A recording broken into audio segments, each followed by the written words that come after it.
Buen día y bienvenidos a Que Hablan Geo con Rodolfo. Hoy es jueves 16 de octubre de 2025 y con una nueva experiencia en De Que Hablan Geo. Hoy vamos a analizar noticias que provienen de noticieros rusos. De igual manera, vamos a hacer nuestros análisis objetivos de cada noticia. Así que vayamos de lleno porque el programa está lleno de noticias y ustedes verán. Empecemos por la primera noticia para el día de hoy.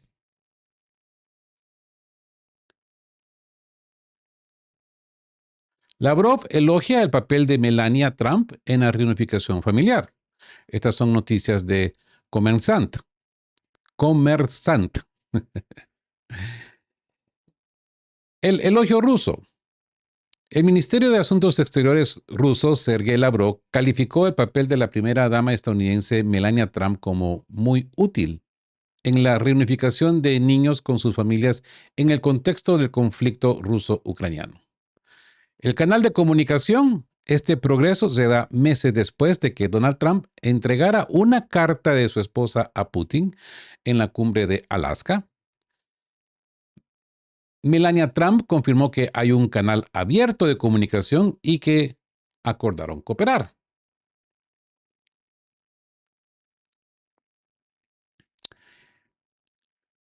Resultados tangibles. Melania Trump señaló el regreso de una niña rusa y la reunificación de 8 niños ucranianos con sus familias después de las negociaciones.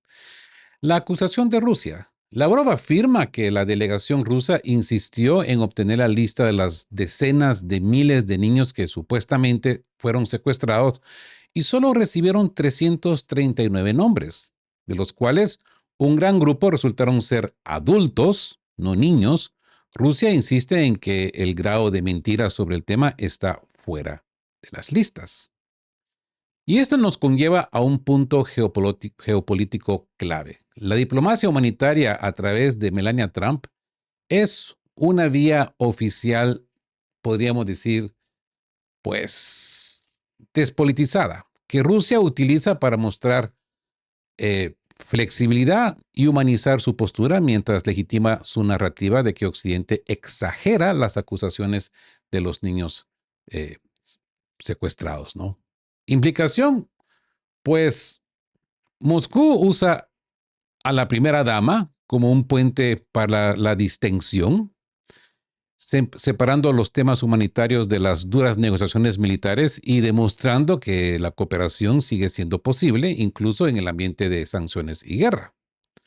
Número uno, el puente no oficial, ¿verdad? El uso de Melania Trump crea un canal de comunicación, podríamos llamarle discreto, que permite a las administraciones moverse más allá de la retórica hostil. Esto es crucial en un momento de tensión. Maximiza la amenaza del tomahawk del análisis anterior, ¿no?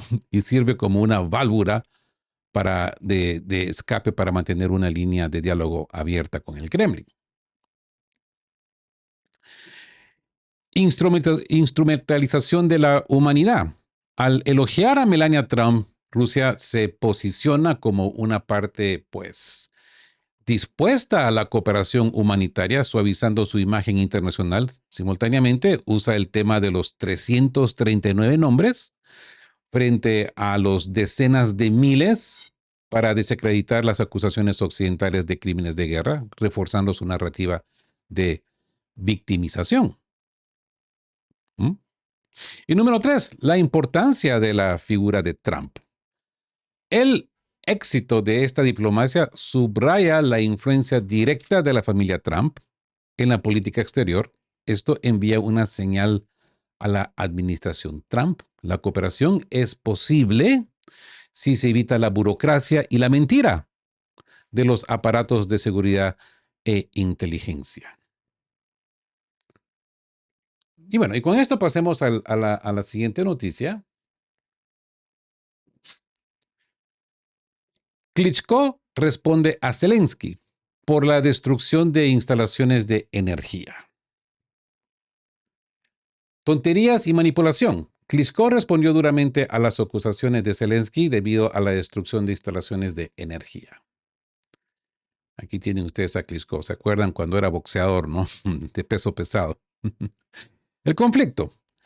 Se ha desatado una disputa pública entre el presidente de Ucrania, Vladimir Zelensky, y el alcalde de Kiev, Vitaly Klitschko. La acusación, Zelensky criticó implícitamente a la administración de Kiev por la derrota de las instalaciones de energía de la capital, advirtiendo que si hay uno o dos ataques más, Ucrania necesitará importar electricidad. ¿Mm? La defensa de Klitschko. El alcalde respondió duramente calificando las críticas de tonterías y manipulación. Preguntó retóricamente si él también era responsable de la falta de protección de la infraestructura crítica dañada por los misiles y drones en todo el país. ¿Implicación? Pues Klitschko desvía la culpa de la administración local suya hacia la responsabilidad de la defensa aérea y la infraestructura nacional. Zelensky, ¿no? Punto geopolítico clave. La disputa entre Zelensky y Klitschko señala el colapso de la unidad nacional bajo la presión de la guerra de infraestructura, que expone un gobierno que, ante las pérdidas críticas, intenta transferir la culpa política, lo que debilita el frente interno ucraniano. Implicación: la fractura entre el liderazgo central Zelensky y el liderazgo local Klitschko, un rival político histórico, es un regalo propagandístico para Rusia, que puede explotar la percepción de caos e ineficacia en Kiev. Número uno, la fragilidad de la unidad de guerra. Las críticas políticas de Klitschko, una figura clave con ambiciones políticas, demuestran que la tregua política interna en Ucrania está terminando. La incapacidad de proteger la infraestructura crítica está siendo politizada también. Y número dos, desvío de responsabilidad, ¿no? El argumento de Klitschko sugiere que la falla no es de gestión local suya, sino de defensa aérea y planificación nacional. Zelensky y su equipo militar, ¿no? El presidente, al intentar culpar al alcalde, está tratando de desviar la atención de los fallos en la defensa estratégica del país. Y esto es lógico, ¿no? Es que las cosas que suceden en el círculo de Zelensky, pues, uff, yo creo que cuando se aproximan a la realidad se asustan y se vuelven a poner lo que se ponen porque le tienen miedo a la realidad. Y así que siguen su paralelismo de Narnia, ¿verdad? 3. Impacto en la moral occidental. Esta pelea pública complica la solicitud de más ayuda militar de los aliados occidentales, que pueden cuestionar la estabilidad y coherencia del liderazgo ucraniano si no pueden mantener una unidad mínima durante la crisis, ¿verdad? Este artículo es un poco complejo, está lleno de información técnica. Es un artículo de ayer. ¿Puede el nuevo lanzador para Tomahawks estar en Ucrania y es cierto que carece de deficiencias?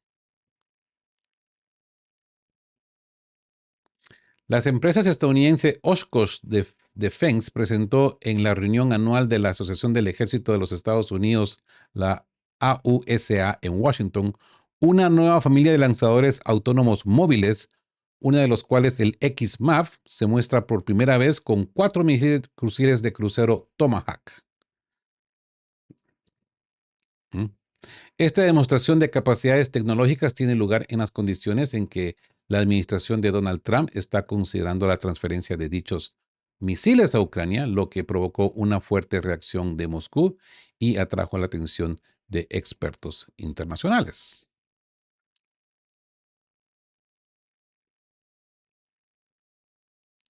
Ok, así que nos encontramos con la nueva familia de lanzadores autónomos como el XMAV de Oshkosh Defense, que podría teóricamente estar ya en Ucrania, ya que está siendo desarrollada para el mismo rol que el voluminoso sistema Typhoon, que ya puede lanzar Tomahawks. En cuanto a si carece de deficiencias, la principal ventaja del XMAV es que elimina las deficiencias logísticas del sistema anterior. No necesariamente las operacionales o políticas, ¿verdad? Se presenta como un lanzador completo, móvil y no dependiente de una gran cantidad de vehículos auxiliares similar al HIMARS, lo que hace más adecuado para un campo de batalla en movimiento como Ucrania, podríamos decir. Y bueno, hablemos de esas innovaciones y requisitos del ejército. Bueno, este es el XMAV y aquí abajo tenemos pues el Tomahawk en acción y este es el HIMARS, ¿eh? Entonces hagamos la comparación. Este es el HIMARS que requiere otros vehículos para abastecerlo y radares y todo esto. Y este pues es el XMAV.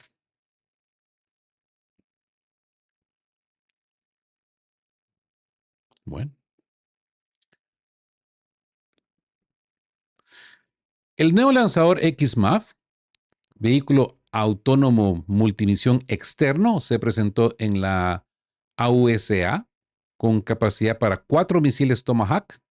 Está diseñado para ser una plataforma autónoma, pesada y móvil, lo que lo hace ideal para el programa CAMLH, lanzador autónomo multidominio común pesado.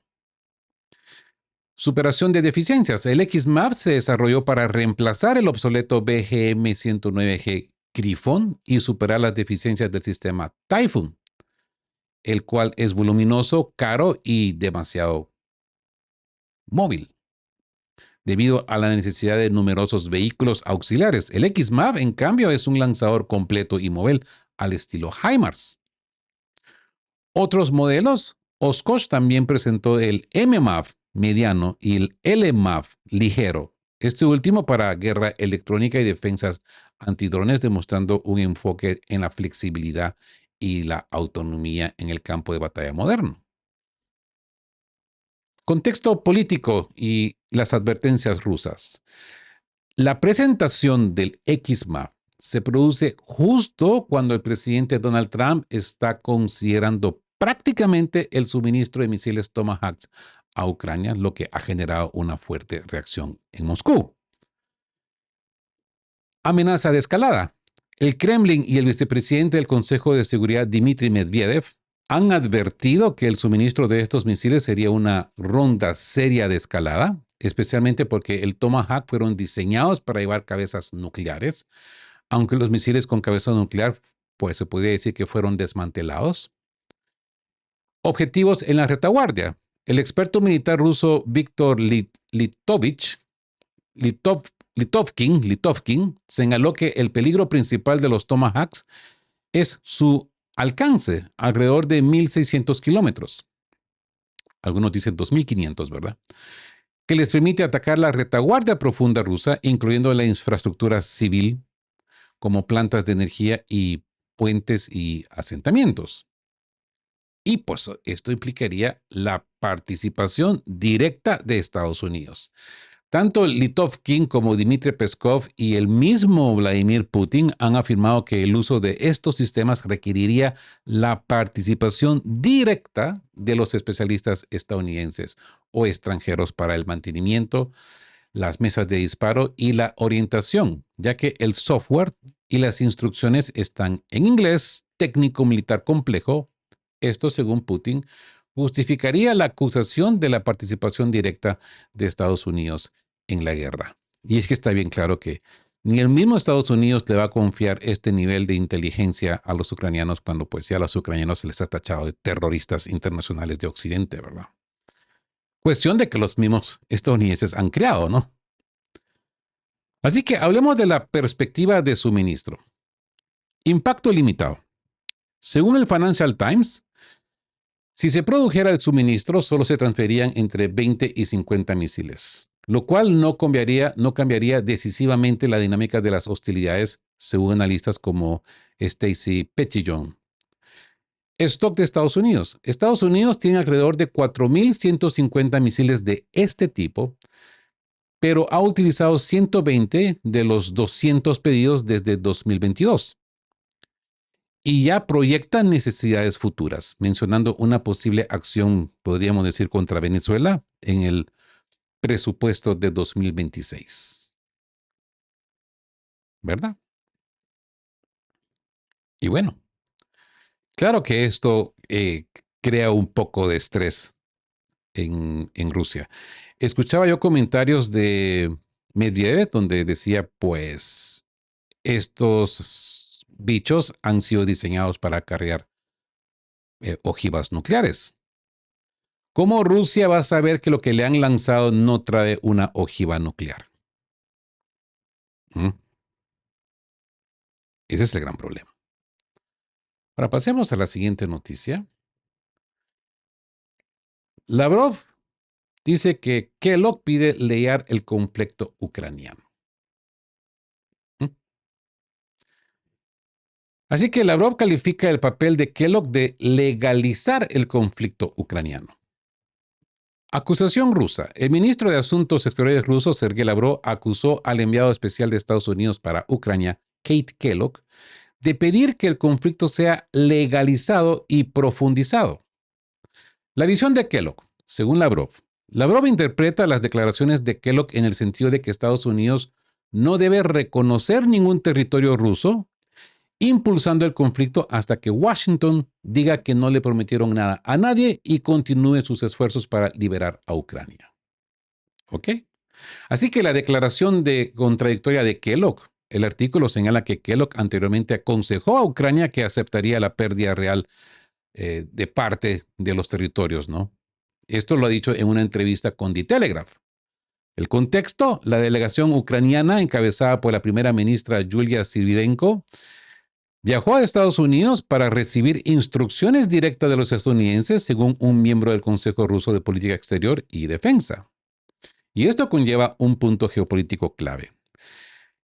Rusia utiliza la contradicción aparente en el establishment de Estados Unidos entre quienes sugieren aceptar pérdidas territoriales y quienes buscan prolongar el conflicto para pintar a Washington como un actor inconsistente y deshonesto, interesado únicamente en escalar la guerra. En mi opinión, es impresionante ver la actitud de Lavrov, que siempre ha sido muy moderado, pero en esta ocasión pues ya está diciendo casi que basta, ¿verdad? Implicación, la ambigüedad de los Estados Unidos dificulta la resolución del conflicto. Moscú la interpreta como una señal de que Washington no tiene intención de permitir una solución negociada basada en el statu quo.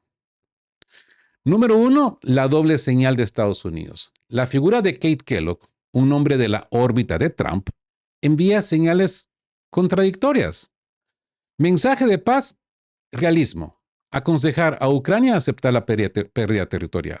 Mensaje de escalada y continuidad. Abogar por no reconocer territorios y continuar la liberación. Esto subraya la lucha de poder dentro de la administración Trump entre un ala de paz con concesiones y un ala de victoria total, probablemente vinculada a la amenaza del Tomahawk del análisis anterior, ¿verdad?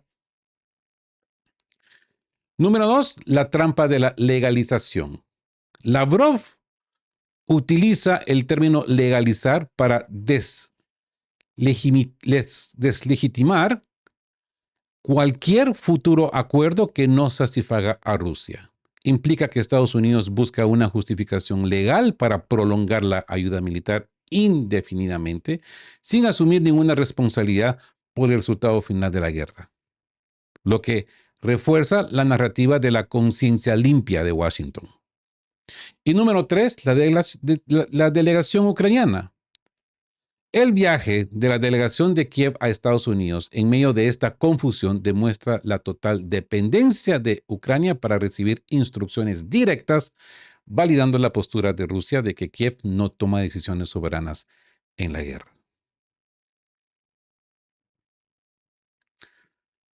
Este en realidad es un artículo bien corto, pero por supuesto que acá en De qué hablan tenemos que elaborar el dedicado análisis a la noticia, ¿verdad?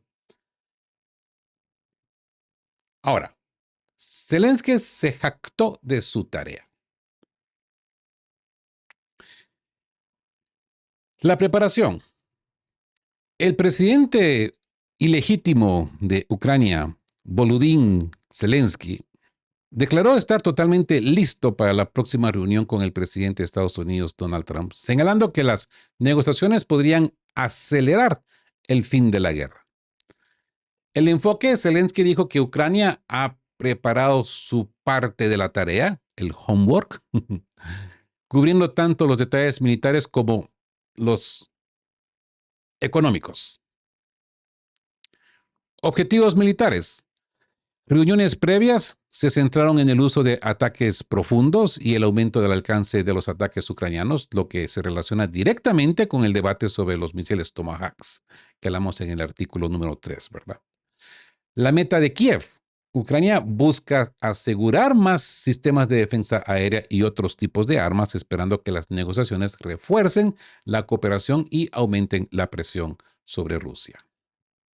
La intención de Trump. Los medios estadounidenses anticipan que Trump intentará convencer a Zelensky de hacer concesiones significativas para resolver el conflicto. Aunque el suministro de armas se discutirá con cautela, la reunión está programada para el 17 de octubre. Para mañana. Punto geopolítico clave. El lenguaje de hacer la tarea, el homework, indica que Zelensky está pasando de pedir ayuda a negociar la supervivencia. Una Ucrania pues que debe demostrar a la nueva administración Trump su viabilidad militar y económica para justificar cualquier apoyo futuro, preparándose para la inevitable presión de las concesiones significativas que hablamos en el artículo 4, ¿verdad? La implicación, la resolución del conflicto está saliendo del campo de batalla y se está trasladando a una mesa de negociación dictada por Washington.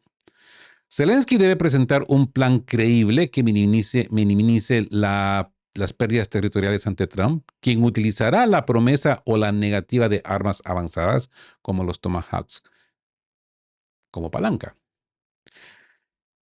Negociación de concesiones. Zelensky sabe que Trump prioriza una posición más de compromiso. La tarea militar probablemente incluye un plan para eficazmente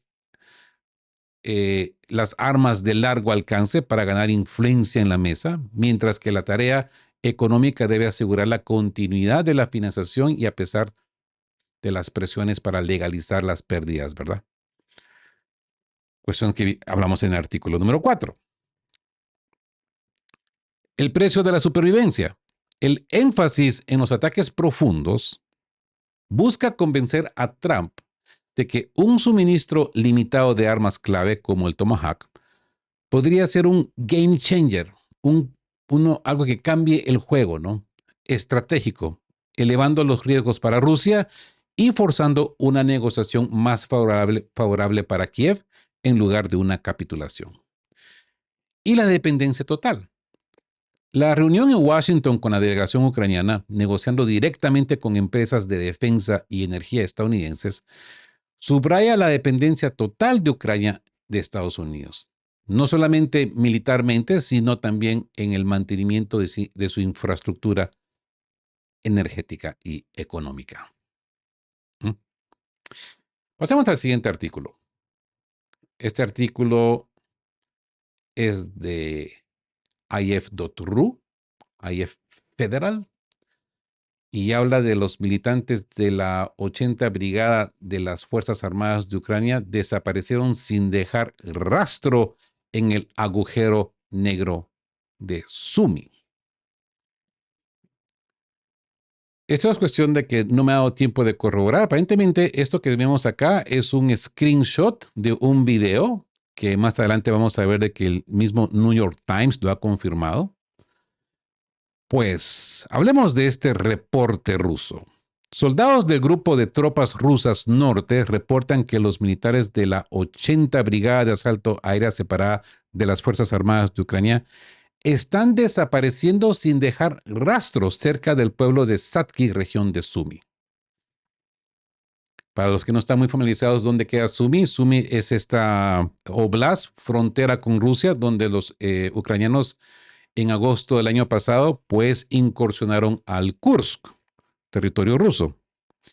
Pues bueno, También donde ahora Putin ha dado la orden de crear una zona de amortiguamiento, ¿verdad? O sea que ahí hay ataques casi que a diario frontales, ¿no? Los rusos queriendo expandir su zona de amortiguamiento y los ucranianos tratando de detenerlos. La anomalía. El asentamiento de Satki se encuentra bajo control de Kiev, lo que hace que las desapariciones sean misteriosas y el lugar sea llamado pues un agujero negro por el ejército ucraniano. Víctimas. Entre los supuestamente desaparecidos o liquidados se encuentran oficiales, incluido el comandante de un grupo. Contexto adicional. Se menciona que la 80 Brigada fue previamente vinculada a crímenes de guerra, tiroteo de prisioneros de guerra rusos en noviembre de 2022, cuya autenticidad fue confirmada por The New York Times. Y bueno, esto por supuesto conlleva a un punto geopolítico clave, como siempre, ¿no? Este informe ruso, pues yo diría que busca quizás generar confusión y miedo en las líneas ucranianas, sugiriendo una profunda penetración de las fuerzas rusas encubiertas o una guerra de guerrillas efectiva en el territorio ucraniano, incluso en las áreas controladas de Kiev. La implicación, Moscú utiliza este tipo de historias para desmoralizar a las tropas ucranianas, al sugerir que no están seguras ni siquiera de su propia retaguardia y para deslegitimar a las unidades claves de Ucrania, al vincularlas con crímenes de guerra. ¿Ok? Cuestión que todo esto es cierto y los ucranianos lo saben. Principalmente esta brigada saben que ellos ahí no tienen la de sobrevivir. Si los rusos los capturan, no los van a tomar prisioneros, porque inmediatamente va a ser un acto de venganza y muchas veces un acto de venganza personal.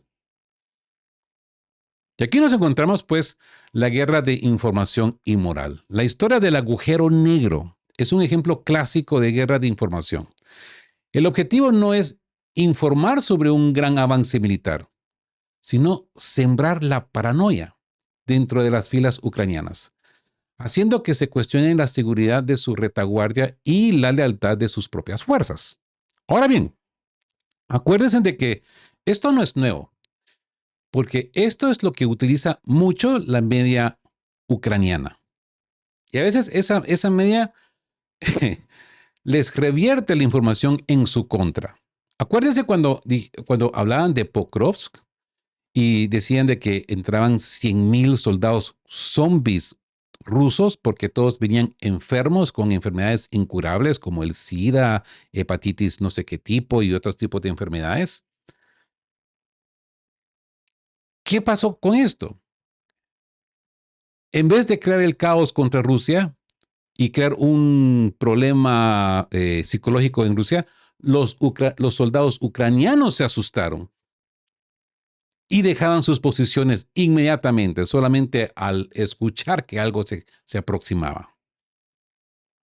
O sea que, tal como tal, ¿no?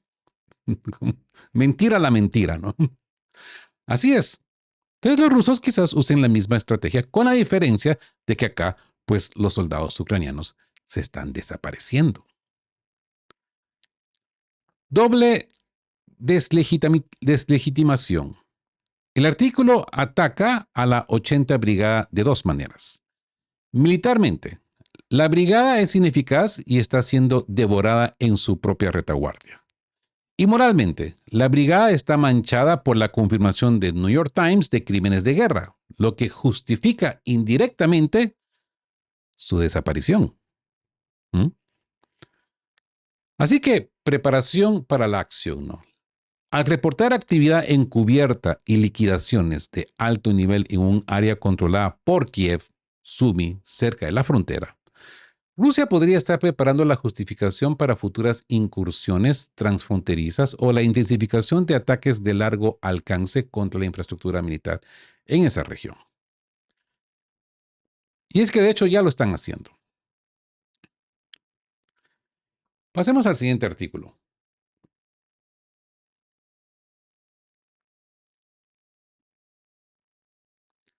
Sí. Como les digo, son noticias rusas. Vamos a intentar de nuevo a tratar de traducirlo.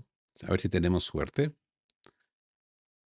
De hecho, ya tenía la página traducida, pero como se pueden dar cuenta, hizo un refresh automático y bueno, aquí la tenemos. El oeste anunció un próximo punto de inflexión en la operación militar especial debido al dron de Gerán, debido al geranio. Los drones kamikaze de fabricación rusa Gerán han sufrido una actualización significativa que ha ampliado significativamente sus capacidades de combate. Esto es reportado por Military Watch Magazine. Bueno, creo que Military Watch Magazine no suena para nada rusa, ¿verdad?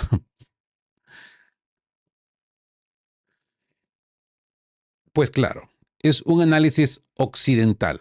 La publicación especializada de Military Watch Magazine, MWM, reporta que los drones kamikazes rusos Gerán, supuestamente derivados del Shahed iraní, probable, muy probable, han sufrido una modernización significativa que amplía sus capacidades de combate. Capacidades nuevas. Los drones ahora son capaces de afectar objetivos de movimiento rápido cerca de la línea de contacto, mostrar un potencial creciente como apoyo aéreo directo a las fuerzas terrestres. Punto de inflexión. Esta revista habla de, citando analistas, evalúa la capacidad creciente de los drones para detectar objetivos estacionarios y móviles. Podría ser un posible punto de inflexión en el conflicto, ¿no? Y el reconocimiento ucraniano. Un teniente coronel de las Fuerzas Armadas de Ucrania, Arsen Dmitrik, reconoce que estos drones representan una amenaza creciente para las unidades avanzadas y que la situación empeorará con el aumento de la producción. En el contexto, el artículo también cita que The New York Times calificó previamente a Rusia como un imperio de drones por su masivo aumento de protección. Esto conlleva a un punto geopolítico clave. El reconocimiento occidental de la modernización significativa del Gerán, pues es una admisión de que Rusia está ganando la carrera de la producción militar barata y masiva. Esto contrarresta la dependencia ucraniana de sistemas avanzados y bien costosos de la OTAN, cambiando la dinámica del conflicto. La implicación, mientras Ucrania pide Tomahawks caros y escasos, Rusia ha encontrado la forma de alcanzar objetivos profundos con drones de bajo coste y producción masiva, lo que hace la defensa ucraniana insostenible a largo plazo. Y la guerra asimétrica de costos. El éxito del Gerán como apoyo terrestre, ataque a objetivos en movimiento y de largo alcance significa que Rusia puede infligir daños críticos como los ataques a la infraestructura energética, eh, a una fracción de costo de los misiles de la OTAN. Esta desigualdad de costos, un dron versus un misil de defensa aérea Patriot, es un factor determinante en un punto de inflexión. Número 2, el fracaso del apoyo aéreo clásico. La MWM señala que el futuro del apoyo aéreo directo tradicional, cazas bombardeos, pues ahora es cuestionable. Esto valida la estrategia rusa de saturación y guerra electrónica y pone en duda la eficacia de los futuros aviones de combate occidentales como el F-16 en un entorno de guerra electrónica avanzada y drones persistentes. Y número 3, el imperio de drones. El artículo consolida la narrativa de Rusia como una potencia industrial de drones que ha resuelto sus problemas de producción a gran escala, volviendo a un modelo de guerra de desgaste, mientras Occidente aún lucha por acelerar sus propias cadenas de suministro de municiones. Y siguiendo en el mismo contexto, este es un artículo de Ria Novosti. Habla de la región de Kharkiv. Dice que un soldado de las Fuerzas Armadas rusas contó cómo las Fuerzas Armadas de Ucrania se rindieron cerca de Kupiansk. ¿Mm? La táctica, un comandante del grupo de vehículos aéreos no tripulados del primer ejército de tanques de la Guardia Rusa reveló que los soldados ucranianos se están rindiendo cerca de Kupiansk, región de Kharkov, utilizando un bot, probablemente un bot de Telegram u otra plataforma de mensajería, ¿verdad? El mecanismo, los rusos lanzan panfletos a Hitpro sobre las posiciones enemigas, indicando a los soldados ucranianos que contacten al bot. El procedimiento, al escribir al bot, este proporciona todas las instrucciones sobre a dónde ir y cómo renunciar a las unidades dedicadas a aceptar las solicitudes de rendición. ¿Mm? Punto geopolítico clave. La implementación de un sistema de rendición automatizado vía bot es una táctica, yo diría, innovadora de guerra psicológica y de información que reduce el riesgo para los soldados ucranianos y simultáneamente deshumaniza el acto de la rendición para los rusos, haciéndola más fácil de aceptar y organizar. La implicación: Moscú demuestra que está utilizando su ventaja de guerra electrónica y de drones para desarrollar herramientas de guerra psicológica digital que explota la fatiga en las trincheras ucranianas. Número 1, la tecnología de la desmoralización, ¿verdad? El uso del bot significa y estandariza el proceso de una rendición. Esto contrarresta la narrativa ucraniana de que la rendición es peligrosa o improbable y explota la desesperación y la baja moral. En los sectores más castigados como cerca de Kupiansk, una zona de intensa lucha, ¿verdad? Guerra electrónica 2.0. Los drones rusos, los UAVs, ya no solo son kamikazes, sino también distribuidores del programa digital, los panfletos. Esto subraya la integración total de la guerra electrónica, la tecnología y la guerra psicológica en la estrategia de Moscú. La eficiencia burocrática. Al automatizar la comunicación, Rusia puede gestionar un flujo potencialmente mayor de prisioneros sin comprometer a demasiado personal militar en la línea del frente, lo que es vital en una guerra de desgaste. Y en el mismo contexto, este artículo que habla de que un combatiente ruso pisó accidentalmente la cabeza de un combatiente dormido de las Fuerzas Armadas de Ucrania cerca de Dimitrov. El incidente: un comandante de un destacamento de asalto ruso reporta un incidente accidental cerca de Dimitrov en el área, aquí la traducción me dice Moscú, pero no estoy seguro. A ver. En el área de Moscú, cerca de Dimitrov, un combatiente ruso pisó accidentalmente la cabeza de un soldado dormido de las Fuerzas Armadas de Ucrania, AFU, lo que provocó un tiroteo. No. A ver. Llámalo en original.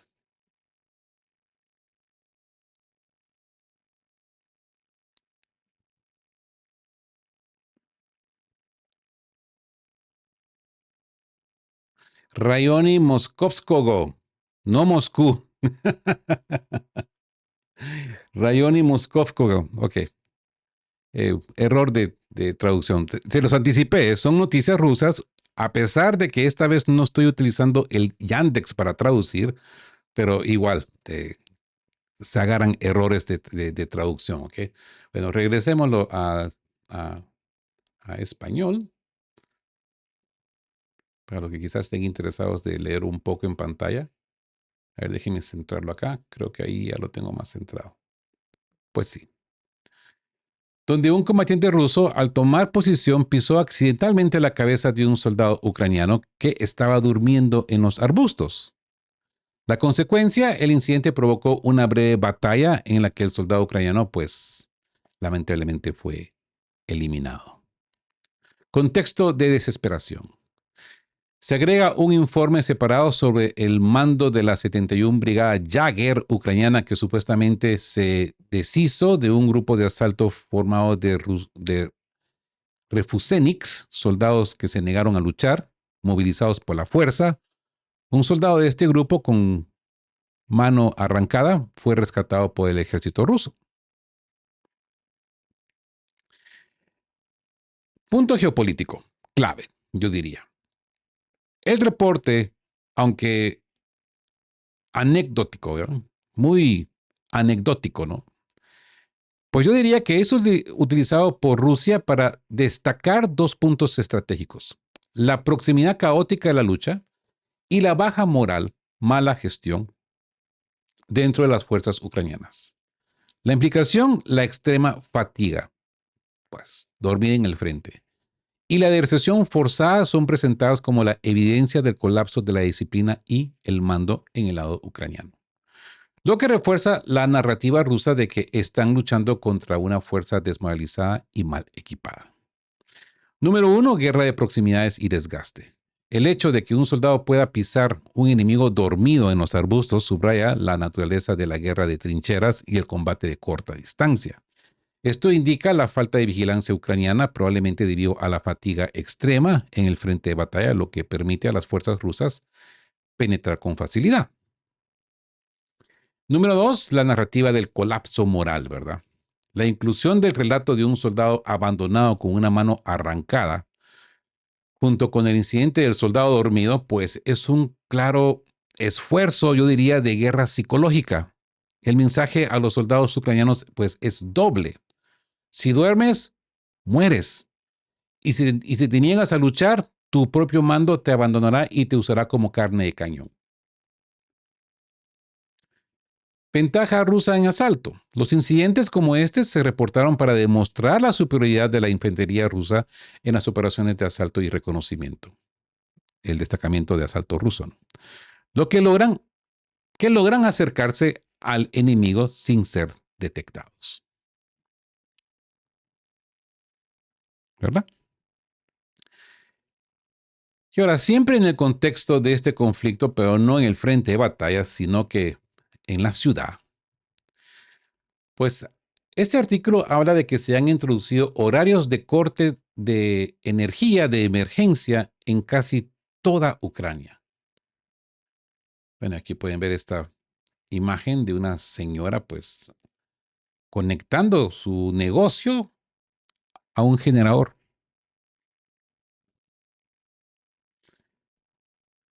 Pero bueno, el alcance de la crisis. Se han introducido horarios de corte de energía de emergencia en casi todo el territorio de Ucrania, afectando a la gran mayoría de las regiones con la excepción de Donetsk, parte controlada por Kiev y parcialmente en Cherníhiv.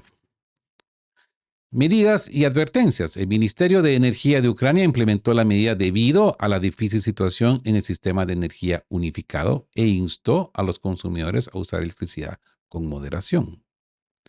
Daños recientes. El 15 de octubre se introdujeron cortes de emergencia en las regiones de Dnipropetrovsk, Kirovgrad y Poltava.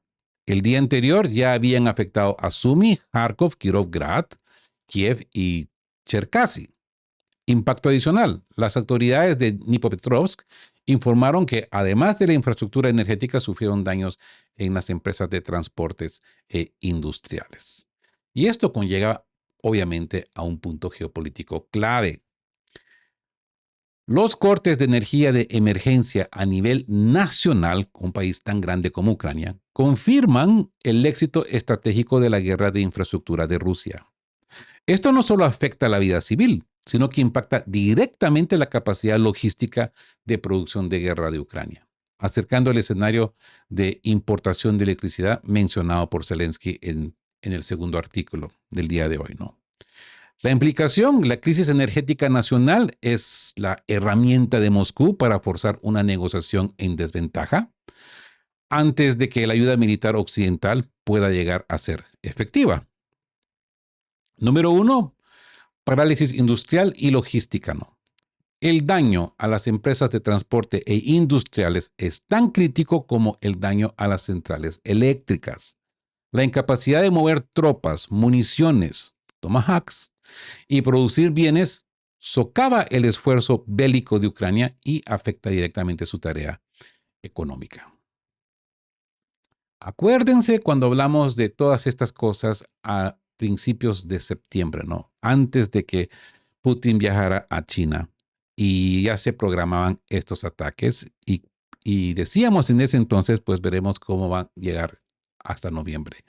Y les recuerdo que la fecha tope para dejar ya a Ucrania a un 20% de su capacidad energética, pues es el 15 de noviembre. Por eso es importante ir monitoreando todos estos ataques y estas acciones que pues que ya están dando sus frutos, ¿verdad?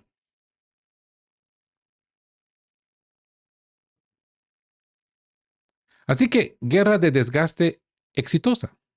La necesidad de aplicar cortes en casi todo el país indica que la estrategia de saturación con drones Gerán, artículo 7, que hemos hablado hoy, está funcionando. La defensa aérea ucraniana, aunque costosa, es insuficiente para proteger una red energética y dispersa de ataques masivos a bajo costo. Vulnerabilidad, vulnerabilidad externa. La advertencia de consumir con moderación y la necesidad de cortes generalizados exponen la vulnerabilidad extrema del sistema energético unificado. La llegada del invierno con estos niveles de daño puede convertir la crisis energética en una catástrofe humanitaria y de gobernabilidad, exacerbando la disputa de Klitschko y Zelensky. Ah, hago una pausa para explicar por qué menciono el número de artículos.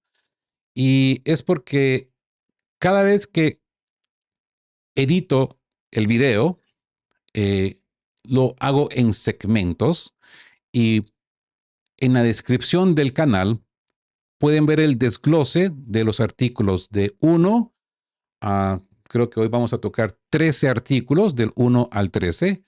Y menciono la referencia porque si en dado caso quieren revisar el artículo, pues solamente con un clic pueden viajar a ese artículo. Entonces sí, todos los videos de ahora en adelante van a ser elaborados de esta manera en la descripción para la facilidad de ustedes, incluso si no quieren ver todo el video, sino que solamente les importa X o Y noticia, pues pueden ir directamente al menú de los temas, ¿verdad? Y pues están clasificados por artículo y por su título, ¿verdad? Pasemos al siguiente artículo. Sería el artículo 11. Mm, A ver, pongamos esto en castellano. En español, perdón. Por ahí me corrigieron una vez. No entiendo, ¿eh? La inteligencia ucraniana encontró una explicación de por qué Kiev no puede devolver los territorios.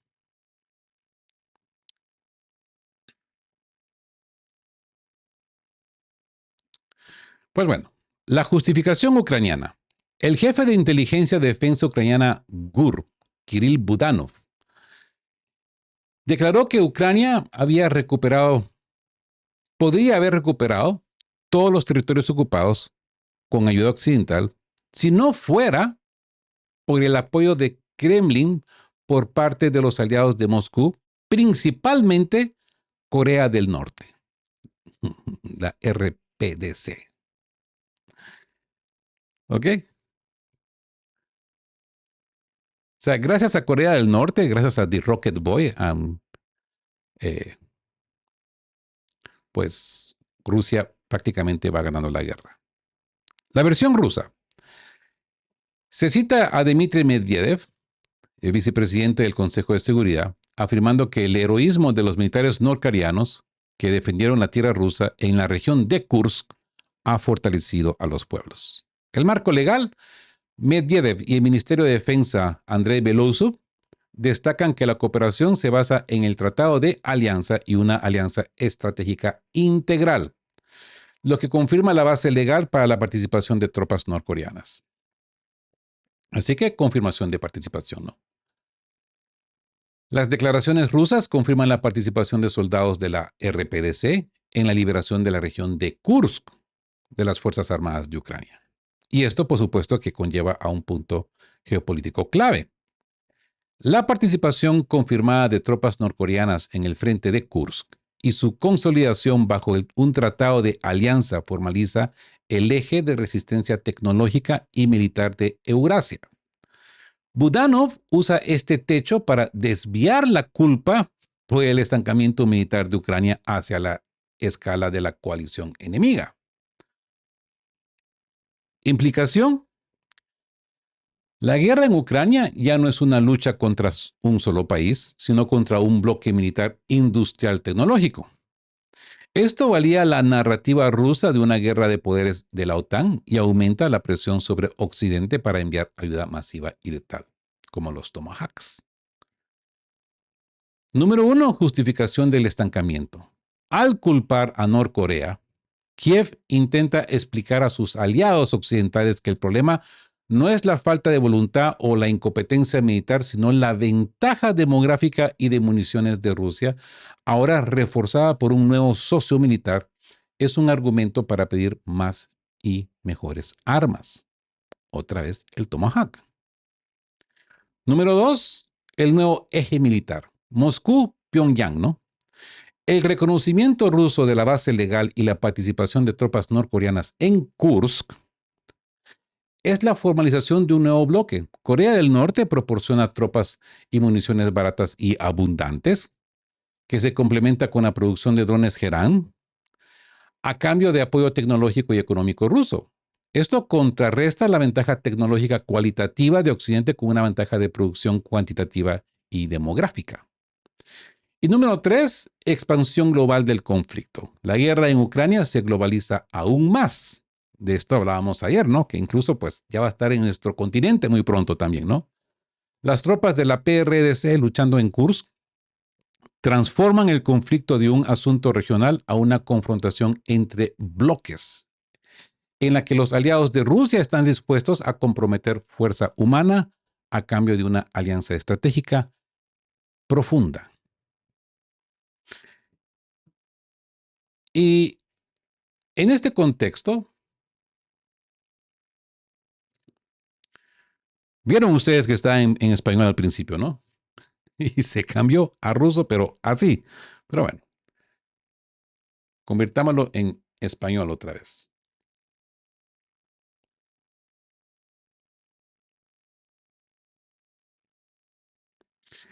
Zelensky compartió datos cerrados de la inteligencia ucraniana sobre Rusia. La declaración. El presidente de Ucrania, Vladimir Zelensky, el presidente ilegítimo de Ucrania, Vladimir Zelensky, afirmó que los datos cerrados de la inteligencia ucraniana confirman que las sanciones occidentales están teniendo un impacto negativo en Rusia.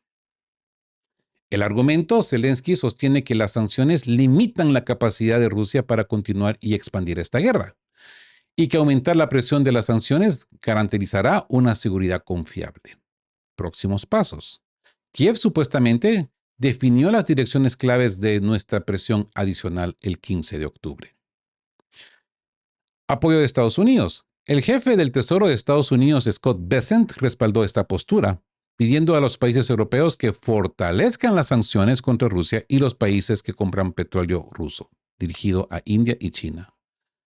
Bessent aseguró a la delegación ucraniana el apoyo continuo de Estados Unidos. Contexto Trump. Se recuerda que el presidente Trump dijo anteriormente que podría endurecer las sanciones contra Rusia. Y esto nos conlleva a un punto geopolítico clave. Zelensky está usando una supuesta inteligencia cerrada como una herramienta de presión lobby, específicamente para justificar ante la administración Trump y Europa la necesidad de intensificar las sanciones y expandirlas a los socios del eje de la resistencia. Corea del Norte y sus socios energéticos como India y China, ¿verdad? La implicación, la declaración busca contrarrestar la narrativa de Rusia de la inmunidad de las sanciones a las sanciones y convencer a Occidente de que el dolor económico ya es suficiente para justificar una escalada de sanciones, especialmente dirigida al comercio energético. Número 1, herramienta de negociación. La revelación de datos cerrados ocurre justo antes de la reunión clave con Trump. Zelensky necesita demostrar que la estrategia occidental está funcionando y que un empuje final de sanciones podría ser decisivo, contrarrestando cualquier impulso de Trump hacia las concesiones significativas. Número 2. Ataque al comercio energético. La declaración de Scott Bessent subraya la dirección de las futuras sanciones, países que compren petróleo ruso. Esto apunta directamente a India y China, que son cruciales para la financiación de la guerra rusa. Esta es una guerra económica de segunda capa, atacando a los países neutrales que hacen negocios con Moscú. Y número 3, por supuesto, el refuerzo de la narrativa. El mensaje es simple. Sanciones igual a paz.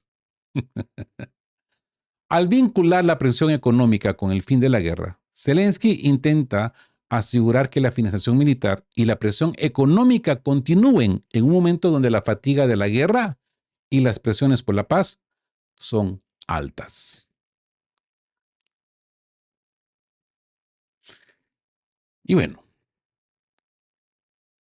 acá tenemos este artículo, muy corto, pero muy preciso. Lavrov, Rusia pidió a los Estados Unidos que explicaran los rumores sobre el suministro de inteligencia a Kiev. ¿Ok? La petición rusa. El Ministerio de Asuntos Exteriores ruso, Sergei Lavrov, informó haber instruido a sus empleados para que pidieran a Estados Unidos que comentaran estos informes sobre el supuesto suministro de inteligencia a Kiev. La fuente del rumor, pues, es la solicitud de explicación se debe a un informe de Financial Times, que indicaba que Estados Unidos está presionando a los aliados de la OTAN para que amplíen el intercambio de inteligencia con Ucrania. ¿Ok? Y es que aquí les tengo otro artículo que es parte del otro, porque este artículo es del 3 de octubre. ¿Ya?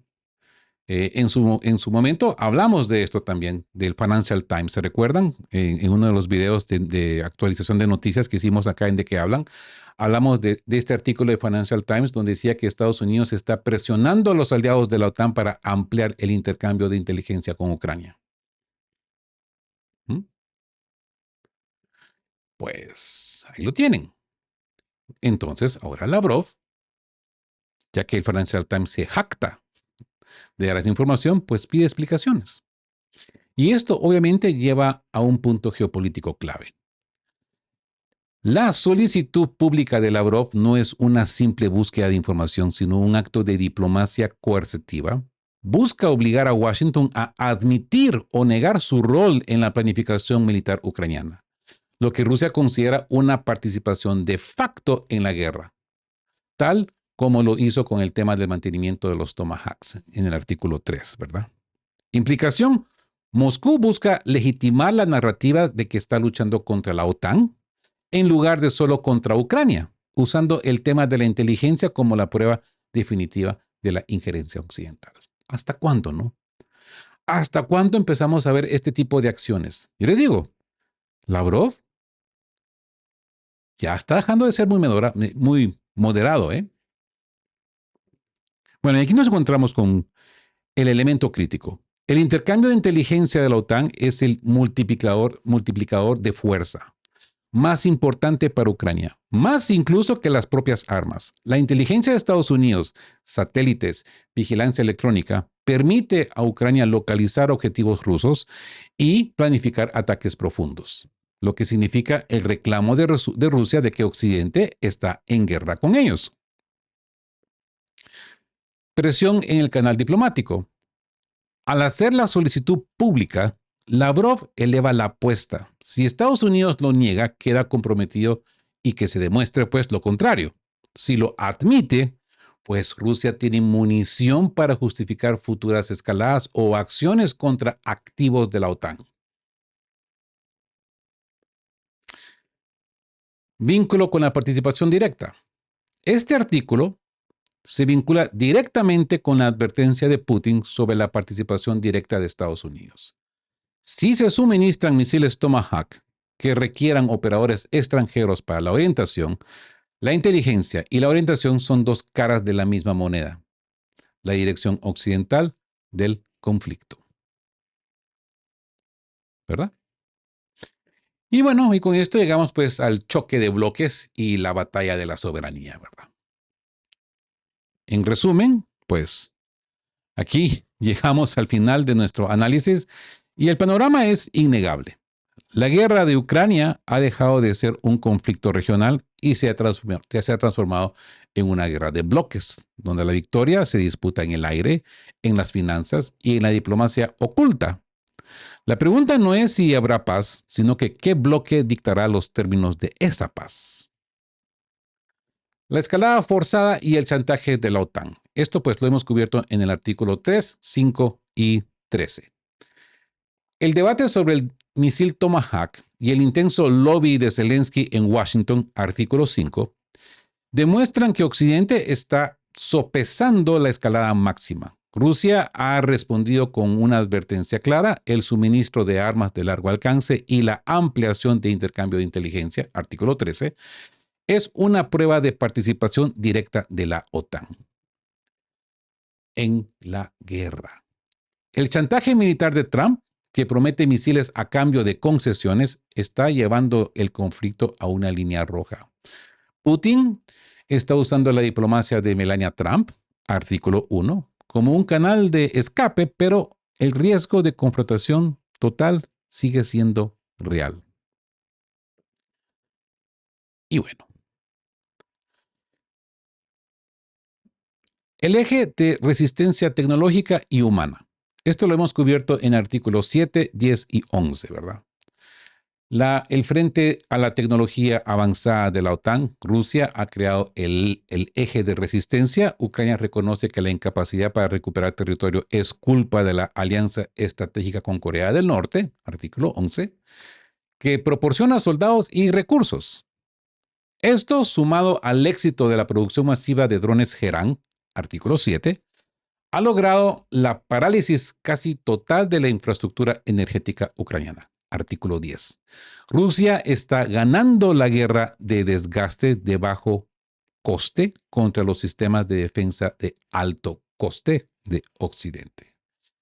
Y la fragilidad del frente interno. Esto lo cubrimos en el artículo 2, 8, 9 y 12. Pues, a ver, déjeme cerrar la pantalla acá.